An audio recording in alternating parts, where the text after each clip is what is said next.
think it's important to be like somewhat of a likable person. Maybe not to. like the most likable, but just a little bit of a likable person. I agree. Because I think it makes your life so much easier, right? If you don't care about others, you don't care about things, like that's gonna make it a lot harder for you. When you're in the middle of winter, don't worry, summer will come.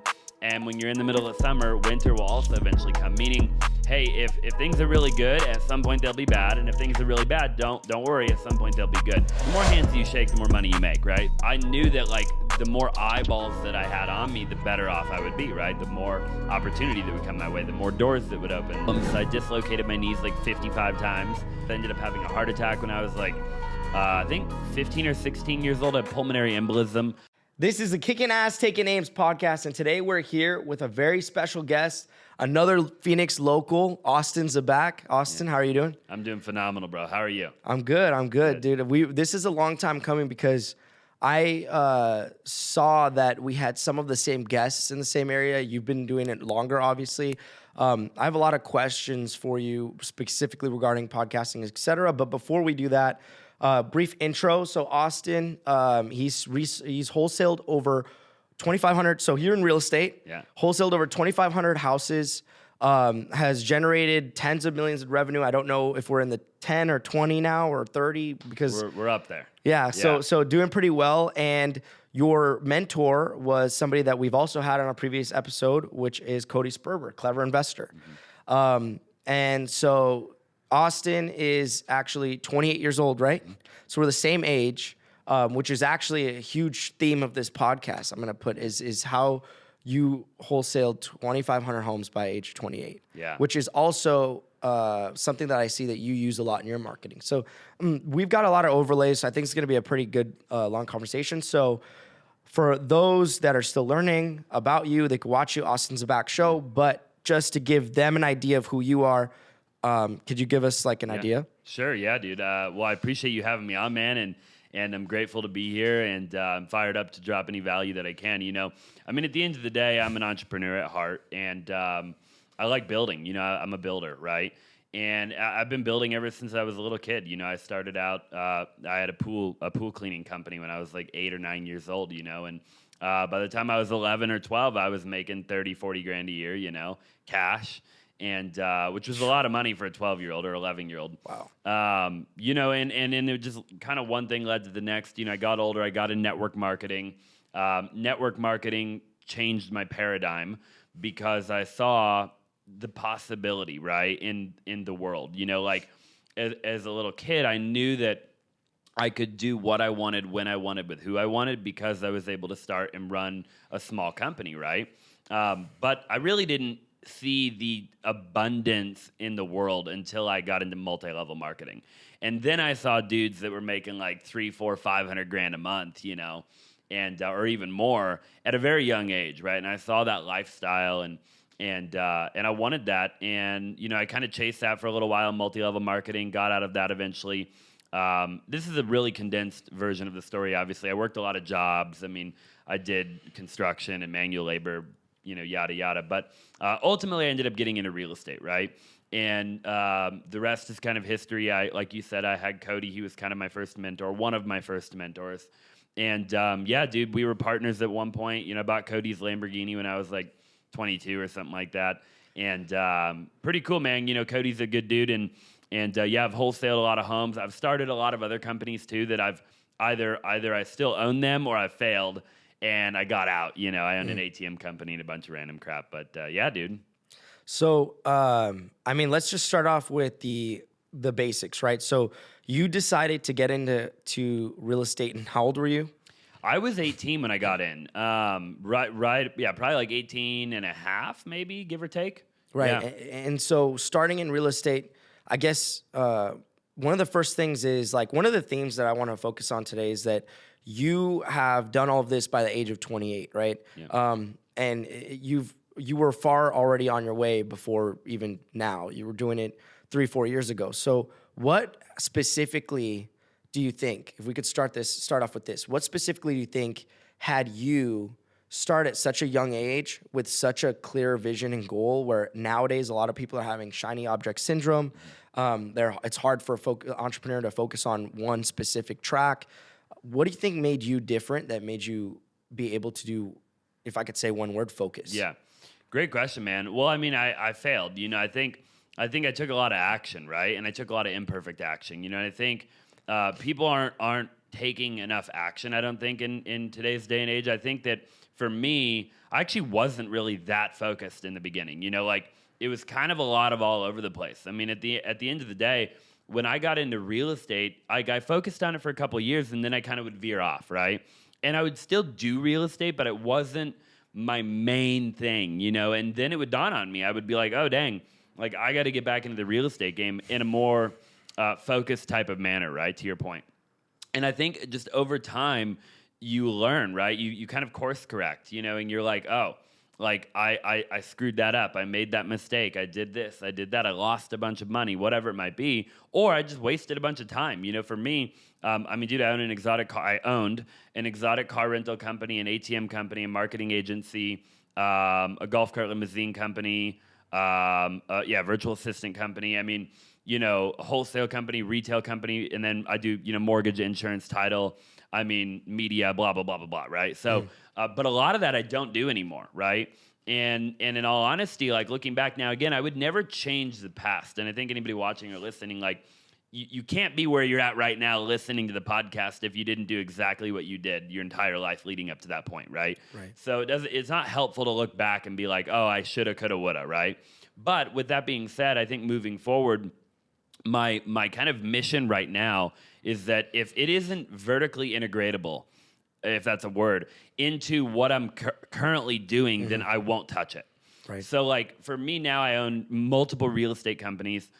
We flip houses, we wholesale houses. We're one of the biggest wholesalers in the nation. We're probably number 2 in the nation, fighting for number 1. Who is number 1? Jameel and Keegley and all those guys over there. Okay. Josiah Grimes, Hunter Runyon. They're good. They're phenomenal. What's the name? It's Keegley. Keegley. Yeah, and they're awesome. I want to mention that they're incredible. I love all them. Very, very dear friends of mine. So it's nothing but friendly competition. Right. But yeah, man. But everything again, back to what I was saying. It has to vertically integrate now.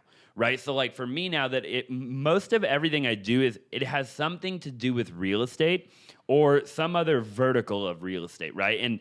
And everything that I do in some way, shape, or form benefits the other thing.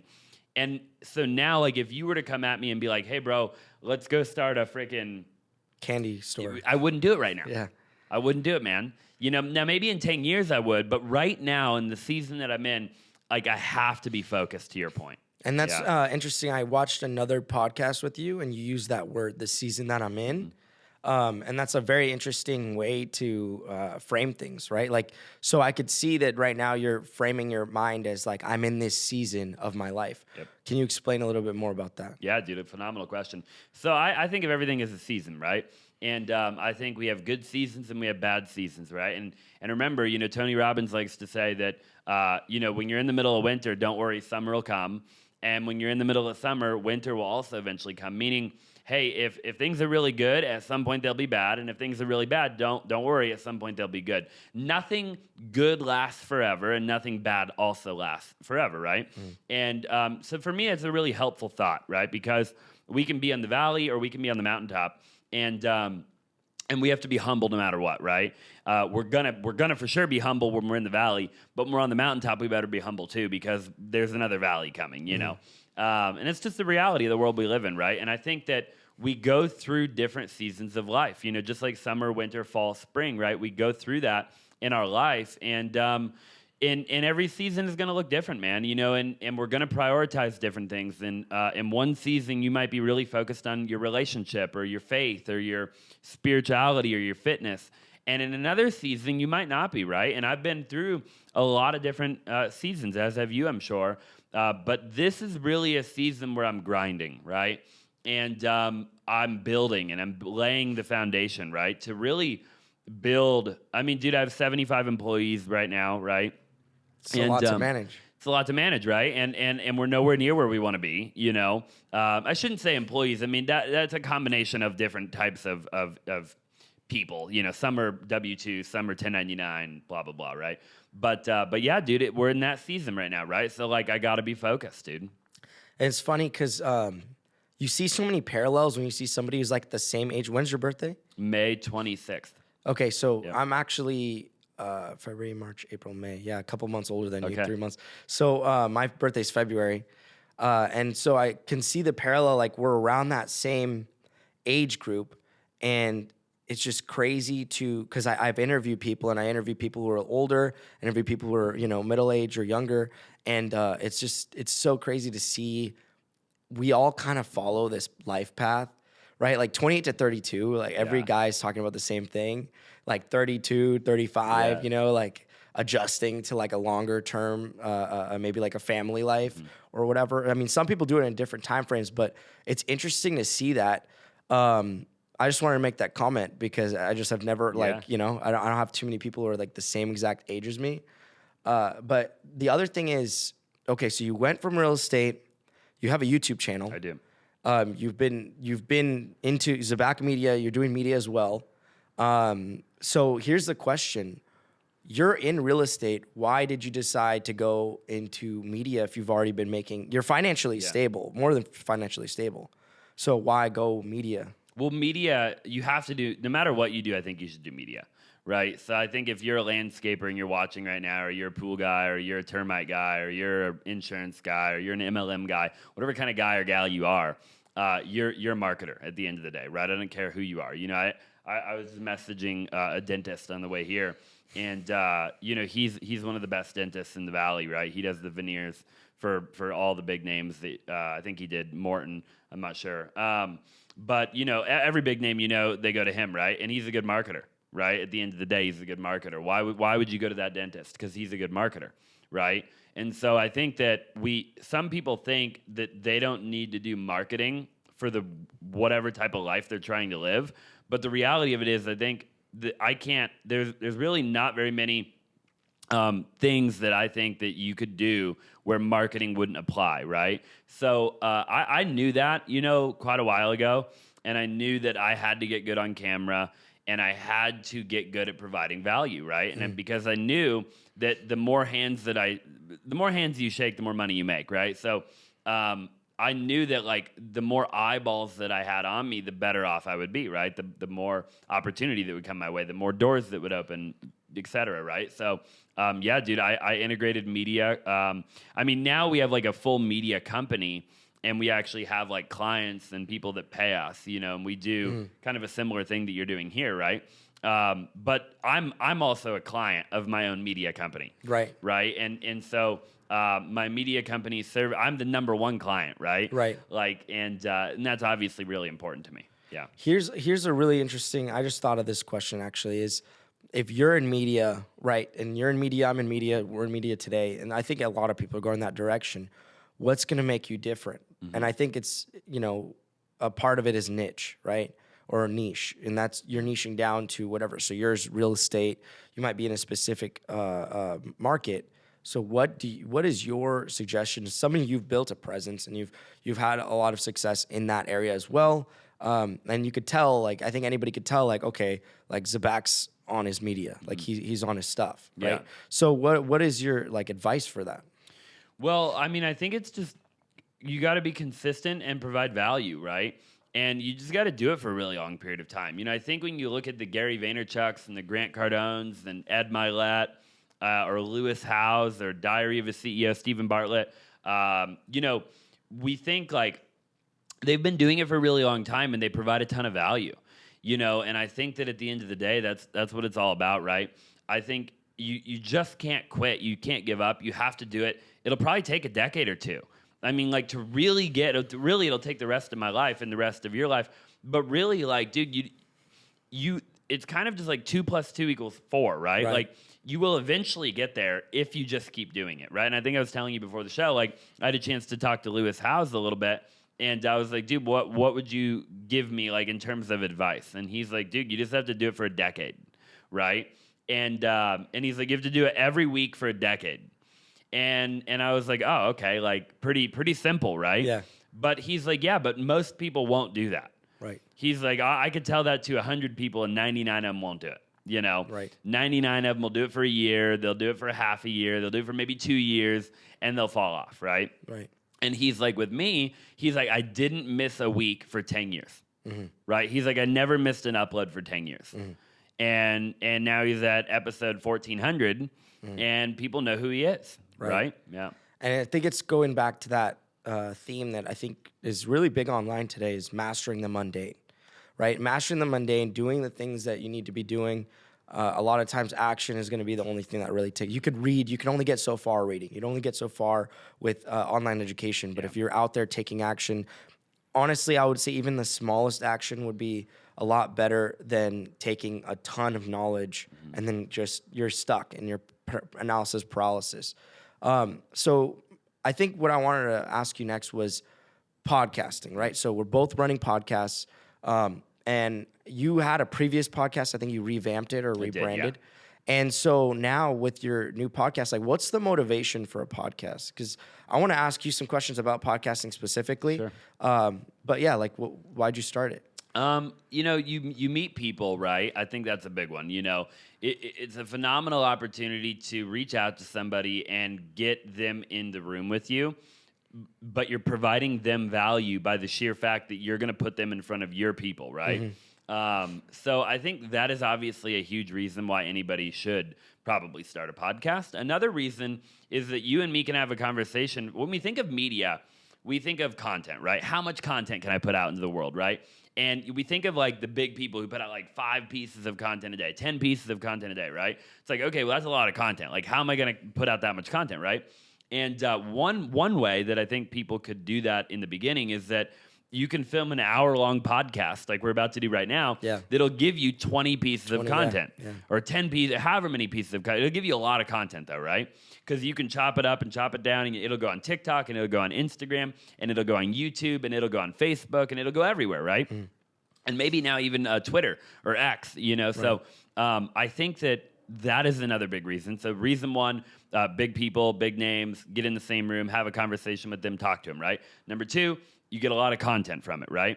And then number three, it really just goes back to marketing, right? And I think selfishly, when anybody listening, thinking about starting a podcast, you kind of can, the more you do it, the people that are sitting in front of you, there's a law called the law of association, right?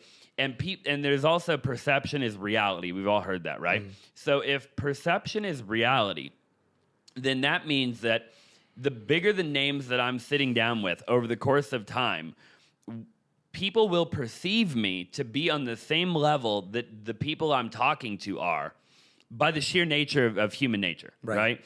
And I like the idea of that, right? And I think when we think of really any big person, we think of the Kim Kardashians or the Floyd Mayweathers. I mean, this is something that has been going on forever, right? Like, if you're able to go and get into like a club with some famous person, people will assume you're somebody, right? They're like, oh my God, who's that guy? And so I think it's a great way to have a podcast. I think it's a phenomenal way to kind of tap into that, tap into the value of that. And there is a lot of value that'll come from that, right? So I don't know, dude. I think I could go on forever.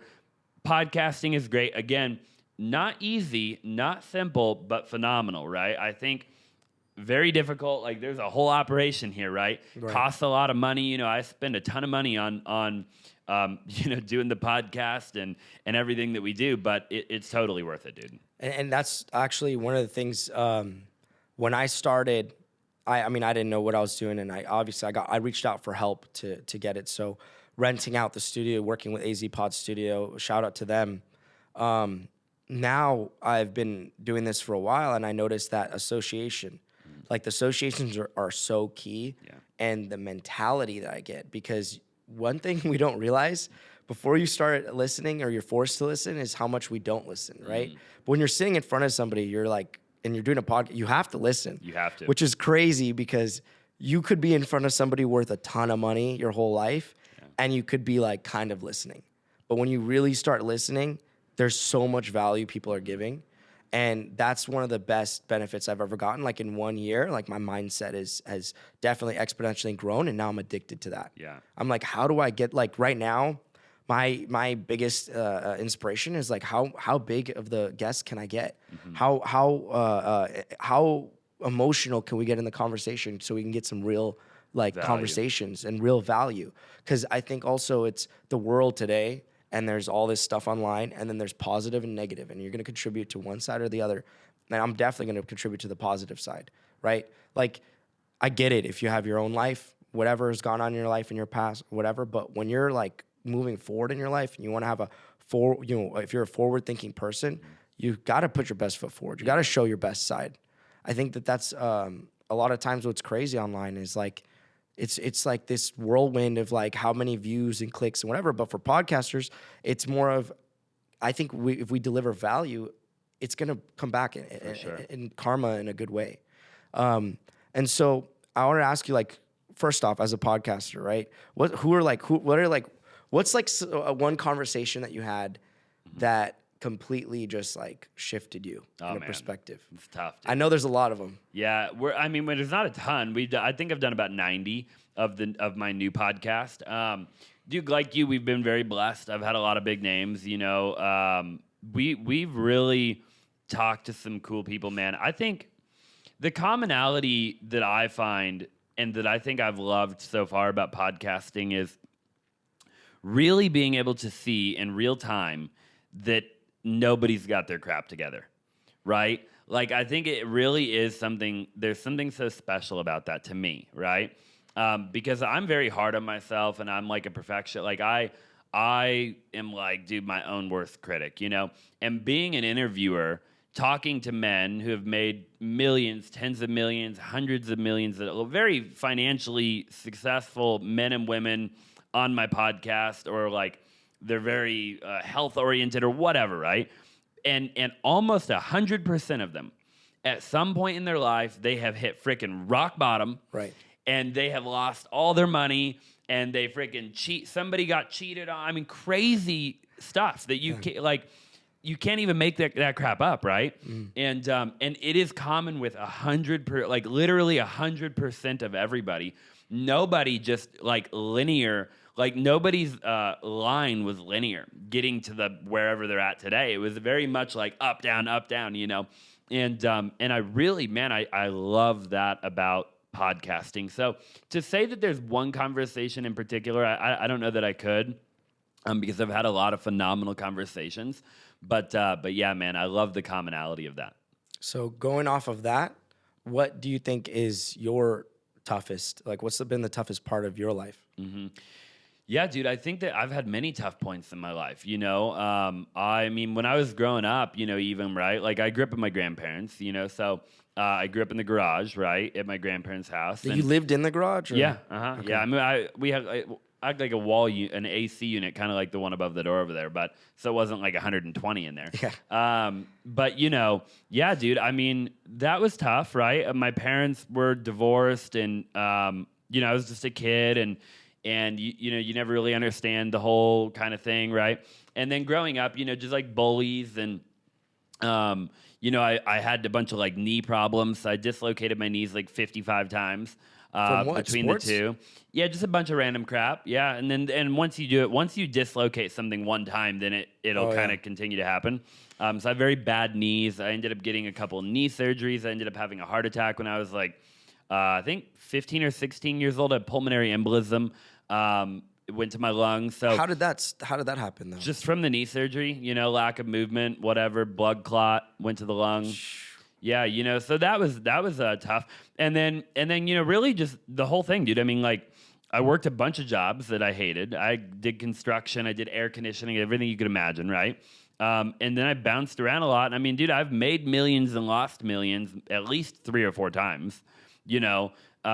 So I think that my whole life has been a struggle. I mean, it's still today not easy, right? Like, and I think people think that it's so simple and easy, and they make it look blah blah blah. You know, it's like, it's just not true, right? At the end of the day, we struggle. Business can be hard, right? Like, people leave. You have to hire new people. Like, it is a grind, right? And I think anybody that says otherwise is just straight up lying to you, you know? And everybody also thinks that like somebody who, oh, my company is worth 20 million means they made $20 million, which is not the case at all. Typically, whatever your revenue is, their net margin is like 17% or something like they're that. lucky, yeah. Yeah. So it's like the top industry is 17. So it's like if somebody's making $1 million, they're really, their company does $1 million, they're really doing like 100. Yeah, they're making a couple $100,000 a year, probably. Yeah, whatever. Yeah. Mm-hmm. So it's like, as far as like getting into the back end of real estate, because this is like, this has been the consistent theme. This has been your bread and butter, right?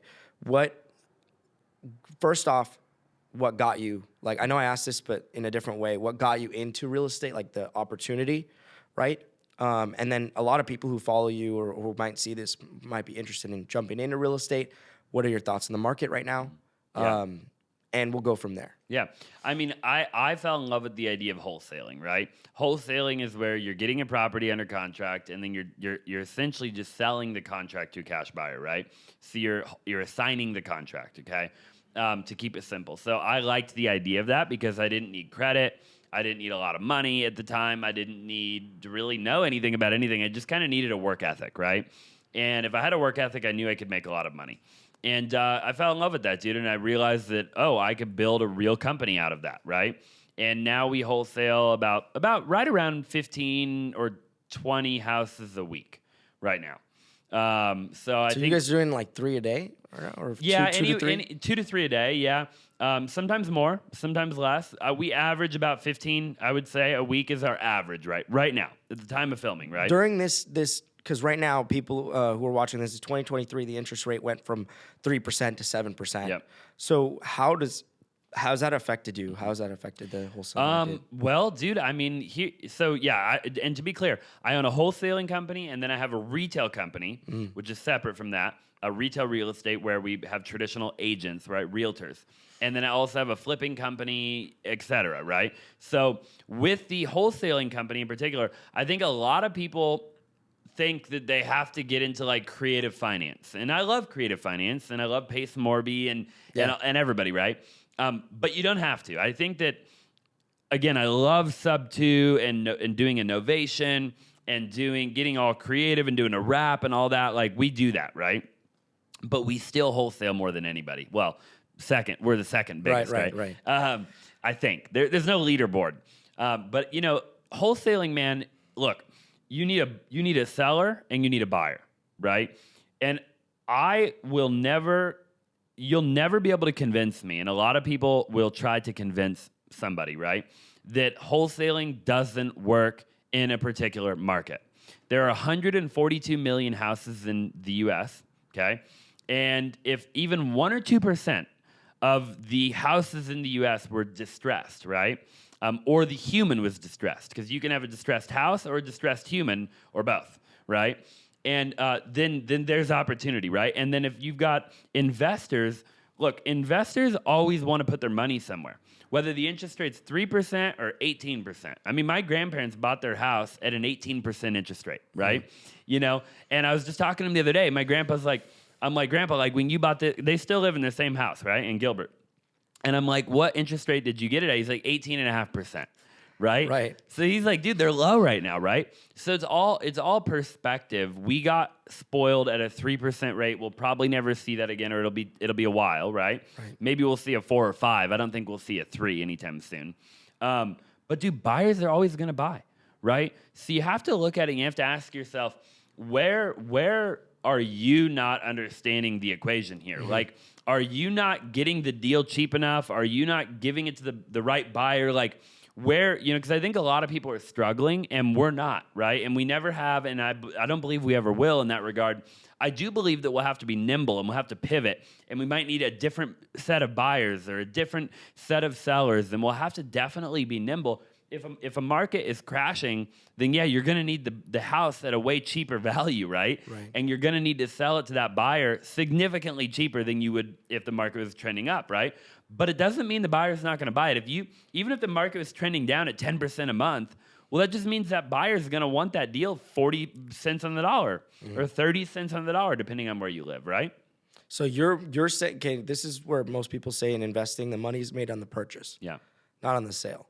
how do you evaluate a good purchase if you're a wholesaler? Yeah, you just look at the future value of the property when it's all fixed up, right? So you just look at the comparable properties, and if you're valuing a single family real estate is extremely easy to value, right? Because all you got to do is you just have to look at it. You're comparing like to like, right? Apples to apples. So if your subject property is a 3-bed, 2-bath, 1,500 square feet, whatever, right? Then you've got to compare that property to other properties that are just like that one that are nicer, that maybe they've already been remodeled, an investor's already flipped them, a retail buyer already bought it, right? And you have to see, what did it sell for? Okay, it sold for $400,000. Cool. So my house is beat to crap, and I know that when I have it all fixed up and it's all nice, it'll be worth $400,000, right? Because that one right there sold for $400,000, right? So how much work do I have to put in mind to get it to where it'll be worth $400,000? Well, it's going to take $50,000 or $100,000 or whatever, right? So you just reverse engineer. It's just a math equation, right? It's very simple. You just take your $400,000, you take out your commissions for your realtors, you take out any hard money costs if the buyer's going to have to buy it in hard money, you take out all the rehab costs, the profit you want to make, and you're going to get to the number that you're going to need that deal at. Okay, so this is a question I actually had. I wanted to bring back here. So, what do you think made you stick to this long? Because you started at 18. Most people will start at 18 and they'll test out 10 different things by the time they're 28. What do you think made the difference for you? Well, I did test out 10 different things, and a lot of them didn't work. And I always came back to real estate, right? And I never walked away from real estate. I was always doing it in the background. So even when I went and started the ATM thing or the marketing thing or whatever, I never wasn't doing real estate, right? I would still do real estate, okay? I just wasn't 100% in on real estate, right? So real estate was always the thing I found myself going back to. I was like, oh, I'm going to go back over there. I'm going to go back over there, right? But was it like a backup plan or was it like a... No, it was always just a feeling. It was like, oh, real estate's the future for me. Like I'm going to be a billionaire in real estate, right? Like I could do that. Like I believe that wholeheartedly, right? Like anybody that does it long enough could do that, right? Yeah. Look at Grant Cardone, look at anybody, right? If I do it for another decade, no question about it, right? No question about it, because wholesaling is just a stepping stone. It's a game of numbers, right? Yeah, and wholesale, I'm not trying to be a billionaire wholesaling. Wholesaling is just a cash flow machine, right? Eventually we'll get into syndicating multifamily, buying storage facilities, developing, et cetera, right? Which we're in the process of looking into all that right now. But yeah, dude, I hope I answered your question there. I can't remember what the I think it's because the whole thing of like what I want to know personally. Yeah. Is like what gets somebody like these guys. Like I know a guy who started at mortgage at 18, who's one of the youngest licensed mortgage guys in the U.S. For the number of guys that start at 18 and stay at 18 from 18 to 26, he is at now. He probably makes like almost $1 million or something a year. Yeah, and he just started at 18 and he stuck with it. Like when I was 18, dude, I wanted to do a lot of things, but there's no way I would have stuck to anything. Like that's that's the difference. But that is the difference maker, right? I would say like when you said what makes a podcast so great and makes somebody successful, it's sticking to it for 10 years. Mm-hmm. Like that mindset, I'm questioning like what do you think all these guys who are young that start, because some of these guys are young killers, right? Like the guys who might be listening to this is kicking ass, taking names. Like I want to get the mindset behind what gets somebody to stick to something. And at such a young age, like they're focused. I know a kid who's making $100,000 a month right now doing online course creation, like selling programs. But he doesn't even take a single sales call. He does all via DM. Yeah. Right? Dude, I think it's just a mentality. Like I'm very competitive, I want to win and I want to change the world too, but I think when you become skilled at a particular thing, why would I go try to learn a new thing right now? And you start loving it, I feel like. Yeah, you start loving it, dude. And you just know, you're like, I could freaking be the best in the world, right? At that particular thing, And then I can move on, right? Like, and then I'm allowed to move on. I'm allowed to level up, right? Like, again, wholesaling won't be the end-all, be-all for me. I don't want to be known for the wholesaler when I'm 50 years old, right? Like, it's not how I want to be introduced to somebody. I don't want to walk into a room and people are like, there's the wholesaler, right? But right now, I'll take it. I don't care. Because I think we can get just the wholesaling company alone. I think we could probably get it to, at least 10 or 15 million a year, just wholesaling, right? And we're not too far off from that. And again, what are you guys at? One pillar, right? One pillar. What's that? What are you guys at right now? I don't know. I'd have to look at our numbers in 2023. They're up there. Yeah, multiple 7 figures. Right. Not at 8 figures yet, but we'll get there. Just wholesale. We are nearing that if you combine everything. Okay, right. But if we have to separate everything out, then multiple. Because I saw you on another podcast, and I think you guys were at 8 figures, or you said it about I don't know if it was collectively. Yeah. Okay. Yeah. And so you also do education, right? So you're teaching other people as well. So kind of like from the mentee to the mentor. What are the traits that you think people who are going to make it in this game have? To be an educator? No, to be a wholesaler. Like just to make it in real estate in general. Oh man, real estate's a tough industry. I think you just have to have a lot of grit, right? And a lot of resilience. I mean, if you aren't going to do anything, personally, I think if you can't stick to anything for a decade, you shouldn't even do it. You should just be a lazy ass and just sit at home, watch Netflix, go get a job, go Uber around, like drive for Uber, drive for Lyft, and there's nothing wrong with that, by the way. But I just think that you make a decision, right? I think people are too indecisive, they're like, they talk crap about that group of people over there or that group of people over there. And it's just like, what do you want to do with your life? If you want to make 50 or 60 or 70 grand and you are really passionate about being a school teacher, then go friggin' do that. Right. Like nobody will ever, it's where it's a problem is when you go do that and then you complain about it. Right. Right. There's nothing more irritating. It's like you chose that life. Yeah. Like, why are you complaining? Right. I think at the end of the day, dude, if you want to be a wholesaler or anything in real estate, you have to hustle, man. And you've got to be willing to talk to people. You have to be willing to like learn and grow and evolve and there's so much, dude. But I think you need that in any industry that you're going to be. So I don't know if there's anything wholesale particular that you need that you wouldn't need in everything else to make $1 million than anything else. Yeah. And that's also all the same crap, dude. That's also the same thing you see across everybody. I mean, I think at some point we've overcomplicated success online and the whole media portrayal of success and millions. And you talk to everybody and you're like, how did you make it? It's like, dude, I literally 1 foot at a time. Bro, my education course, I'm sure you've seen it. It's called Flippin' Simple. Yeah. Right? Yeah. Keep it flippin' simple, man. I say on the end of every call, we had a coaching call last night. And as I'm getting off the call every night, as I'm getting on and getting off, I'm like, keep it flippin' simple, right? And I kind of tell them, I'm like, good, look, everybody's overcomplicating it. Yeah. Like, don't overcomplicate it. Yeah, literally get a list, get a phone, get a VoIP, get a walk down the road and friggin' talk to people. People. It's so gosh dang simple. Yeah. And so you've got like over 2,500 transactions under your belt. Yeah. You're building into multifamily and all of that. So I guess in your own words, briefly, what's next for you? Man, a lot, dude. We're gonna build the media company pretty big. I think that'll be a big company.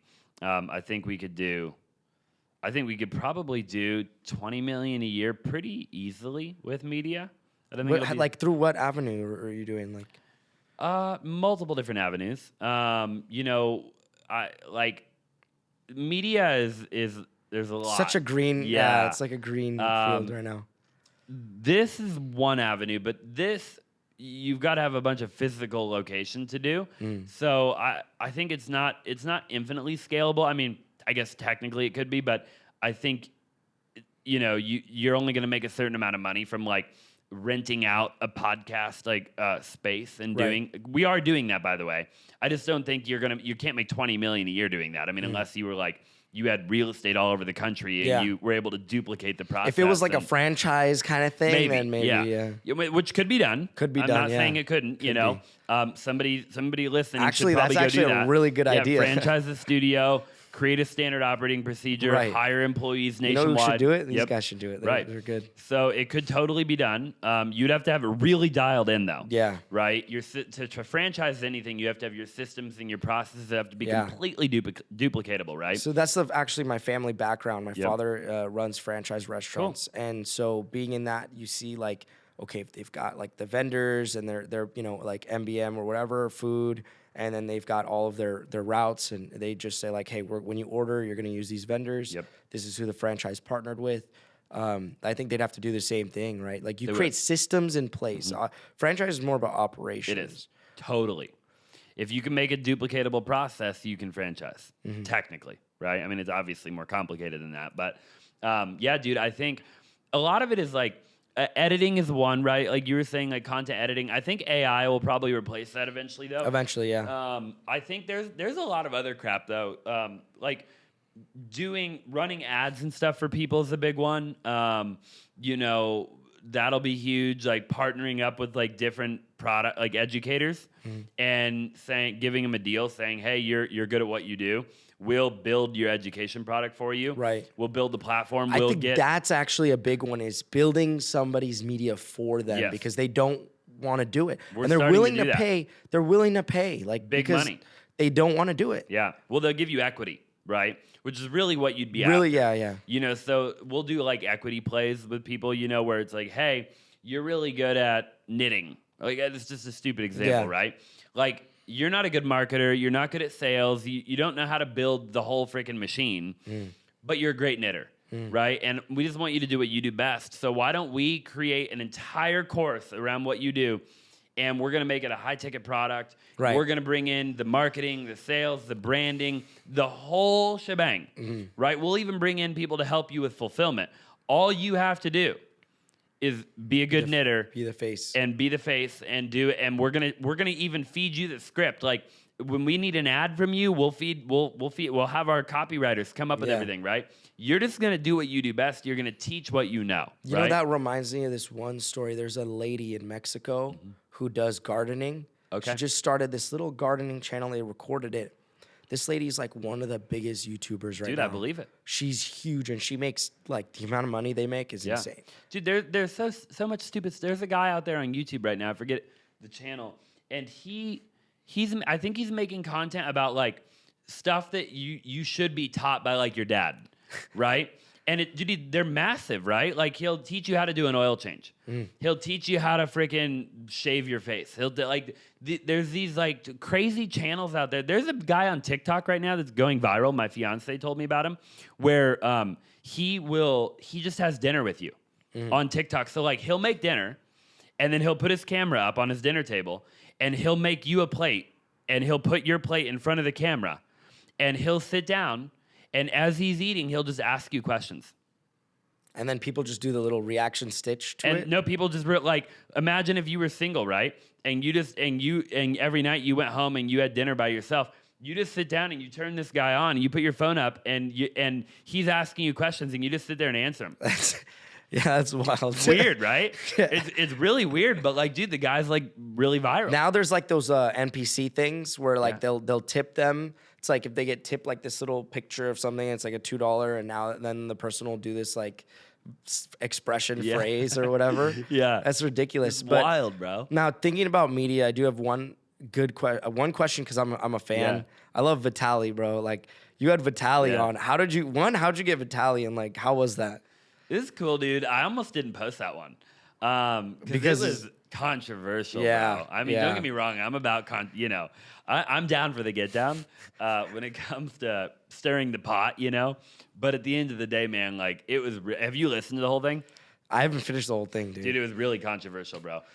Yeah, dude, I sat on that one for a little while, and I asked my team multiple times. I'm like, do you really think we should post it? Like Just because it's Vitali, though, like you're not saying anything. I know. He's saying it. But you I know? had to be careful to like not agree with certain things. Right. And like when he would finish a thought, like I had to be careful to not be like, oh yeah, for sure. Like, right. I had to kind of like change the subject pretty quick because there's some stuff where like I don't want people to think like I endorse that crap. You know? No. I get it, the whole thing, because my whole thing is like my image, especially online. Like I want to protect it because for sure my goal is to actually do good with it, right? Like if I was just gonna do some random stuff, like just be like a crazy YouTuber jumping around like on camera, that'd be cool. But I don't see value in it. I don't.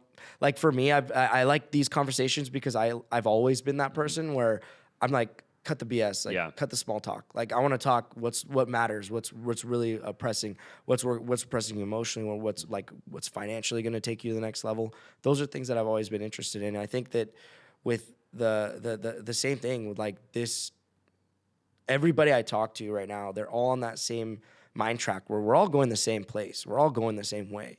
In different ways, but like same direction. For sure, bro. And yeah, dude, but I'm like really curious though, because there's some of these people you grow up watching and you're like, now you're in front of them. Like when I met Cody, I was like, dude, I grew up watching him on his ads and stuff. When I met Evan Carmichael, that was like the biggest starstruck whatever, because I got all suited. I was like, dude, I don't care, I'm wearing a suit for this one.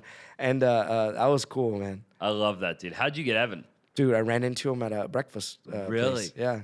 No way. And I literally stood, and it's in the episode, you can watch it. I stood outside the bathroom and I was just like, hey man, don't want to be weird, but like a huge fan. And I was like, I know your face, I know all your content, but I forgot, because there's so many people. I was like, I forgot your name. Yeah. And he's like, Evan. I'm like, Evan Carmichael. Okay, I know it. It's stuck now, but I forgot it at the moment. Because I haven't, like I used to watch him studying, and when I was in college studying, and he has all the top 10 tips for success. And I was just like, I need to execute on this. And that was the episode. Was he here local? Yeah. At the time? He was here at the time. He's friends with Joe. So through Joe. Joe Polish? Polish, yeah. Got it. So through Joe, he was visiting him and the what's his name called Networks. Okay, yeah. And then you had Joe Polish on? No, I haven't. Yeah, I want to get Joe on. Dude, if you get him, let him know. I can for sure get him. I got to read his book though first. Yeah, I would rather do that I know a guy, and if you're watching, I got to freaking read your book, bro. Yeah. But I'm good buddies with one of his good buddies, and I texted him and I was like, hey, get me Joe. Are you talking about Devin? No, different guy. But I was like, hey, get me Joe, right? Yeah. And he replies, he's like, I'm going to send you his book right now. What's your address? He's like, read his book and I'll get him on. Yeah. And I still haven't read the dang thing. I got to read it. So as soon as I read the book, all I got to do is fire a text message and I can get him on. Okay. Yeah, you got to get him on. Yeah. Yeah. So Austin, I wanted to ask you one thing. It's kind of a personal question, but I like to go into relationships. You got engaged, so congratulations. Thank you. And what I wanted to ask you specifically about that is, if you said you work 7 days a week, like you're always working. So how did you meet your current future wife? Yeah. Great question. Yeah, I'm on all the time. I'm not actually at the office 7 days a week anymore. I did that for a long time, and I'm sure there'll be another season again where I do it again, right? But I met her through a mutual friend. We actually met at church for the first time. Nice. Yeah, believe it or not. And the rest is kind of history. And yeah, dude, she actually works in my organization too. So I ended up hiring her. And I mean, we're partners. So like when we get married, it'll all be both of ours anyways. So it's not really like technically right now, since our money's separate, like I pay her, like my company pays her, right? But yeah, dude, it'll all work out. And I really love working with her, man. Yeah. Yeah. I noticed I saw the name. I thought it was like your VA or something. Yeah. Like, no offense, but her name was like Mojde. Like Mojde, yeah. Mojde. How do you? What is she? Persian. Oh, okay, got it. And so you guys met here in Impact, or where do you guys go? We met at a different church, actually. Yeah, but I went to Impact for about 8 years. So do you know Travis? I do. Yeah, very well. Did you get him? Have you got him? I have not gotten him on the podcast. I've been gunning to get him on. Yeah. I really want to, because I'm actually Muslim. Yep. I want to do a Muslim Christian conversation, because there's a lot of here's the thing, we're people of faith in a world that is, I think, losing faith, right? Like, I think faith better than none. And also people who believe in the book, Muslims believe in actually the Old Testament in the Bible. And so I wanted to ask him a lot of questions, and I my mom's Christian and my dad's Muslim. So I come from a multicultural background.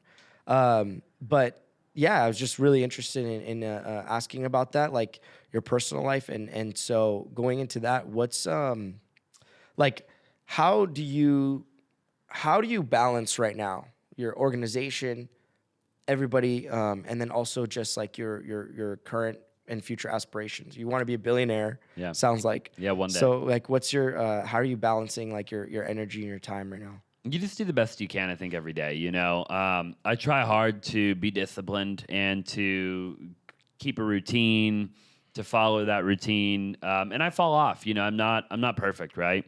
And I don't think anybody is. You know, but one day at a time, man. You know, I think I try to give my fiance my time if I can, like at night or on the weekend. You know, and it's not every day. You know, but like. We try to go out. We try to go on like date night. We try to go to the lake. You know, I've got a boat at the lake. I've got, you know, we do fun stuff, right? We travel. I think we're actually working on booking a trip like today or tomorrow to, I think we're going to hit Dubai and then go from Dubai to the Maldives and then, you know, kind of do that whole thing, right? You should throw Singapore in there, dude. Yeah, maybe I will. Yeah, I've never been. I've been a lot of places, but you got to do Singapore, dude. You think so? Yeah. Okay. You got at it. I'll definitely check it out. Yeah.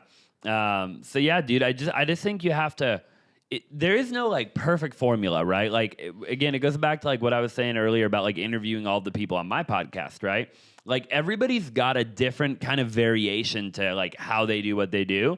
And if everybody's being real, they'll also tell you that what they do is not perfect, right? And I think that really is the key takeaway is that, I don't have a perfect relationship. I don't have a perfect business. I'm not in perfect health, right?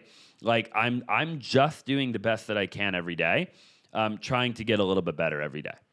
And so if you could have one piece of advice you could give to everybody listening, Austin Zaback's advice, what would that be? It's always a tough one, man. Every time I ask that question too, I'm like, you know, how are people gonna answer that question, right?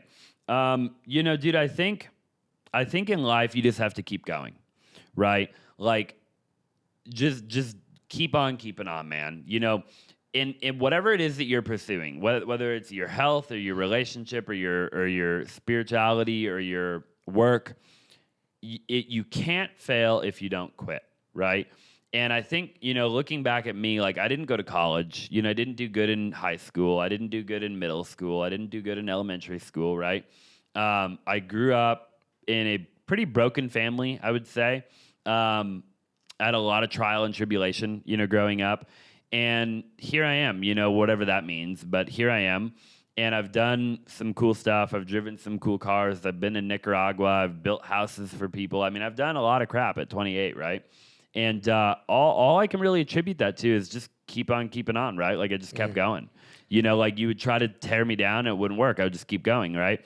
And when my competition was sleeping, I'd just keep going. And my competition was like, I just never freaking quit. And I think if anybody watching just doesn't quit, like you don't need to be the smartest guy. You don't need to be the smartest girl. You don't need all the accolades. Like if you just have one thing, and that was the grit and the resilience to just keep going, you would eventually be in the top 0.01% of the entire world. That's actually the one thing that I've always leaned on was I said, one thing I'm never going to do is give up no matter what. And I've noticed that every time I ask a guest, they say the same thing. I say, like, if I give one piece of advice, like, I think I want to also add like another additional like complex thing. I'm going to test it out. I don't know what it is yet, so I'll test it out in like another podcast, but I want to get like, I'm going to find like a specific like goal-oriented question for people depending on that guest. That could be cool, dude. Yeah. I like that a lot. That could be a really cool way to end or to get to a cool answer with a pod. I just think also it's just so cool to like, I genuinely get like this warm feeling from connecting with people in the community, like in Phoenix and in the area, like all these people are doing things. And it's crazy because you know what I noticed is a lot of them are almost, I mean, I would say pretty much everybody has some kind of like attractive aura, vibe, or thing about them where you're like, now I see kind of why they've made it to where they are because they're like a likable person. It's like, I think it's important to be like somewhat of a likable person. You Maybe have not to be. like the most likable, but just a little bit of a likable person. I agree. Because I think it makes your life so much easier, right? If you don't care about others, you don't care about things, like that's going to make it a lot harder for you. I totally agree, dude. You do have to, you kind of have to be a people person. I mean, to a degree, I think, you know, even if you're like a coder or whatever, like I still think like, you know, you got to know how to talk to people. Yeah. People are going to get the door open for you. I mean, you know, we live in a world where, you know, one of my early mentors told me it isn't about what you know, it's about who you know. Right. And that always stuck with me, man. You know, like there's an old saying that's like, I don't have to go to Harvard. I just have to hire somebody who did. Yeah. Right. And, you know, when you really think about that, you think about like, you know, Elon Musk and Tesla and all the companies that he's building. I mean, sure, Elon's brilliant. Don't get me wrong. Like, he's beyond brilliant, you know. But he's not the sole reason that he's able to do what he's able to do. I mean, he talks about they hire the best engineers. He's like, Tesla hires the best engineers on the planet. Like, they're known for that. Like, the best engineers on planet Earth apply to work at Tesla to be an engineer, right? And, you know, so at the end of the day, I mean, same, I'm sure, with SpaceX and all the other things that he's doing. Sure, again, Elon's brilliant. He's got a risk tolerance that is through the roof, right? He's willing to take risk that other people won't take, which is what makes a great entrepreneur. You have to be able to take risk, right? But at the end of the day, he attracts talented people. And I would say the same thing applies like with me, right? I'm somewhat talented, but at the end of the day, I have really talented people who work for me and with me, right? And it's extremely important. Would you say you've noticed the theme that most people that you talk to, it's the same thing, keeping it flippin' simple, right? Every successful person, like it really is like how simple they've made their whole life, their whole process, what they do. Like I was like, that might be part of like a major key to success. I think so. Yeah. Yeah. Anytime you overcomplicate it, you're going to probably go into like analysis paralysis. You're going to kind of lean more, I think, in the perfectionist kind of realm. And yeah, you've got to, now there are certain things that are complicated, I'm sure, right? Like building that TV is probably not very simple. It's complex, right? But all of the processes and everything around it can be simple, right? The way they sell it could be simple. The way they manufacture it, like keeping anything that you can keep simple, you should keep simple, in my opinion, right? Yeah, down to like what you wear every day, right? Yeah, like keep it simple, dude. I literally, I have a bunch of pairs of these pants right here. I have like every color, you know, and then I've got a bunch of these shirts right here. Is it like a Cuts? Oh no, they're Lulu. I think this is. I don't even know. Built. This is built. Okay. Yeah, and this is Cuts, I think. I have a Cuts pants. I was gonna wear. They look good. You know, I'm sure I'm making some other guy rich, but who cares?